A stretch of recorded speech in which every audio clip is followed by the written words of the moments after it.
Hello दोस्तों, welcome to ICM channel. आज हम लोग यहाँ पे जानने वाले दो शेयर के बारे में। लेकिन आगे बढ़ने से पहले मैं कुछ पॉइंट बता दूं कि यहाँ पर एक सर का कमेंट आया था कि सर आप जो ट्राइटन के बारे में बताइए, तो हम लोग इसके बारे में कल जो डिस्कस करेंगे। क्योंकि यहाँ पर कुछ बेसिक पॉइंट के बारे में हम लोग को जानना है, ठीक है। उसके लिए हम लोग को थोड़ा सा रिसर्च करना पड़ेगा, तो ही हम लोग को उसके बारे में सही से समझ में आएगा, ठीक है। तो फिर चलो आज के जो टॉपिक को हम लोग यहाँ पर स्टार्ट करते हैं। तो हम लोग यहाँ पे डिस्कस करेंगे IRFC के बारे में। देखो यहाँ पर 143 तक स्टॉक जो चलते हुए दिखाई दे रहा है फिलहाल, लेकिन अभी देखोगे तो कुछ दिनों से ये क्या चल रहा है, साइडवेज, ठीक है। 5 दिन का चार्ट देखोगे तो यहाँ पे 5.5% का गेन है, लेकिन जब देखोगे 1 मंथ का तो यहाँ पर 3% का कमजोरी है। देखो 6 मंथ का तो 86% रिटर्न अभी भी देखने को मिल रहा है। लेकिन जब यहाँ पे देखोगे आपको स्टार्टिंग से तो यहाँ पर 42% का गेन है।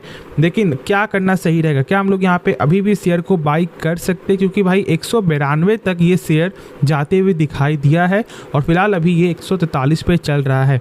सबसे पहली बात, यहाँ पे जो लोगों का जो डर जो बना है एक चीज़ है बस, वो यहाँ पे OFS यानी कि ऑफर फॉर सेल। क्योंकि यहाँ पे सरकार के पास जो स्टेक है वो ऑलमोस्ट यहाँ पे 86.36% का स्टेक है।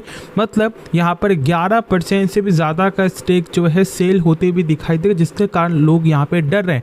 डरने की कोई भी बात नहीं है। देखो ऐसा रिपोर्ट के दिन हम लोग को मालूम चला था कि भाई 31 मार्च के पहले यहाँ पर ये न्यूज़ आते हुए दिखाई दे रहा है। लेकिन फिलहाल मात्र अभी 2 दिन बाकी है, देखो क्या होता है क्या नहीं होता है। लेकिन पैनिक होने वाली कोई भी बात नहीं है। और साथ साथ यहाँ पर जब इसका लेवल आपको 95 में जब ये चल रहा था, उस समय भी ये एक न्यूज़ आया था और उसके कारण बहुत से लोग यहाँ पे बाई नहीं करते। और मैंने बोला था कि यहाँ पे इसके बारे में सोचो, ठीक है। और अभी भी अच्छा खासा पैसा यहाँ पे बनता ही बनता, ऑलमोस्ट 50% तो अभी भी रिटर्न देखने को मिलता।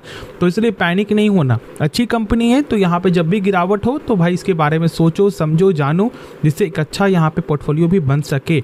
जब हम लोग यहाँ पे इसका टेक्निकल देखते हैं तो कहीं ना कहीं यहाँ पे मुझे 133 का जो रेंज है वो यहाँ पर एक अच्छा सपोर्ट देखने को मिल रहा है। अब यहाँ पे बहुत से लोग क्या बोलेंगे, सर यहाँ पे जो सपोर्ट है वो तो यहाँ पे ब्रेकडाउन आपको हो चुका है। देखो ब्रेकडाउन तो हुआ है, लेकिन यहाँ पर रिटेस्ट ये यहाँ पर कंफर्मेशन नहीं दिया है। अब देखो यहाँ पे कंफर्मेशन का सबसे इंपॉर्टेंट पार्ट इसलिए है क्योंकि यहाँ पे कभी कभी क्या होता है ना कि भाई यहाँ पे ब्रेकआउट तो करता है लेकिन ये एक फेक ब्रेकआउट होता है, या फिर कभी ब्रेकडाउन तो करता है लेकिन एक फेक यहाँ पे ब्रेकडाउन होता है।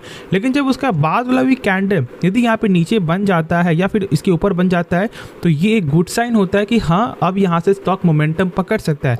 और क्या हुआ कि हाँ गिरावट हुआ, फिर ये आपको रिकवर कर गया। लेकिन फिलहाल मैं बता दूं कि अभी हम लोग यहाँ पे वेट करेंगे जो मैंने बताया हुआ है। कम से कम नहीं भी तो आपको यहाँ पर 150 के लेवल के बाद, नहीं तो या फिर 155 के जो लेवल के बाद ही आप इसके बारे में सोचो। अभी यहाँ पर टेक्निकल पर्पज से वेट करना चाहिए, बाकी लॉन्ग टर्म पर्पज के लिए वेट करने की कोई ज़रूरत नहीं है। 25% या फिर 10% जो भी आपका यहाँ पे चांसेस है वो यहाँ पे चांसेस को लेकर के पैसा लगाओ, ठीक है। कंपनी में खराबी नहीं, कंपनी के फंडामेंटल में कोई भी खराबी नहीं है। अब चलो हम लोग यहाँ पे नेक्स्ट जो है शेयर के बारे में डिस्कस करते हैं, जिसका नाम है इन्फोसिस।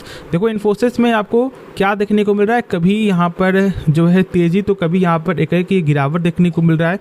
साथ साथ देखोगे तो यहाँ पर लगातार फॉल है। 5 दिन के अंदर में ये 4.5% तक स्टॉक टूटते हुए दिखाई दिया।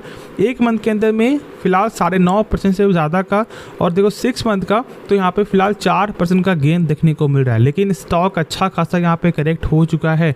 प्रेशर तो यहाँ पर दिखाई दिया, जिसके वजह से स्टॉक फिर से पहले वाले लेवल में मिल चुका है। मतलब कि ये फिर से आपको मौका दे रहा है जिसने भी यहाँ पर बाई नहीं किया है। इस बात को आप लोग सही से समझ लो यदि आप लॉन्ग टर्म के लिए जा रहे हो तो। लेकिन जब यहाँ पे जो है टेक्निकल से जा रहे हो तो मेरे हिसाब से जो यहाँ पर सपोर्ट है वो सपोर्ट यहाँ पे टूट चुका है, क्योंकि यहाँ पे सपोर्ट ब्रेकडाउन यहाँ पे हो चुका है।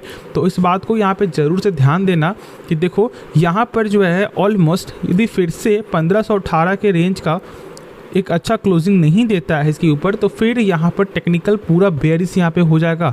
इस बात को सही से आप समझ लो, ठीक है। जहाँ तक ऐसा मुझे लगता है फॉर द टेक्निकल पर्पस। बाकी यहाँ पे आगे आपकी मर्जी है, ठीक है। यदि आपको ऐसा लगता है कि नहीं यहाँ से ऊपर जाएगा या फिर नीचे जाएगा तो फिर आप अपने हिसाब से फैसला ले सकते हो। ये बस एक टेक्निकल पर्पस है। बाकी लॉन्ग टर्म के लिए यहाँ पर मैंने हमेशा से ये बताया है कि ऐसी कंपनी को बिल्कुल भी नहीं बेचना चाहिए। जितना गिरावट हो जाए उतना ही यहाँ पर खुशी मनाओ और यहाँ पर एवरेज करो। स्टॉक बार 1200 तक आते हुए दिखाई दे, क्या वो यहाँ पे 1200 के ऊपर जाते हुए दिखाई नहीं दिया है भाई? स्टॉक आपको 1700 तक भी जाते हुए दिखाई दिया।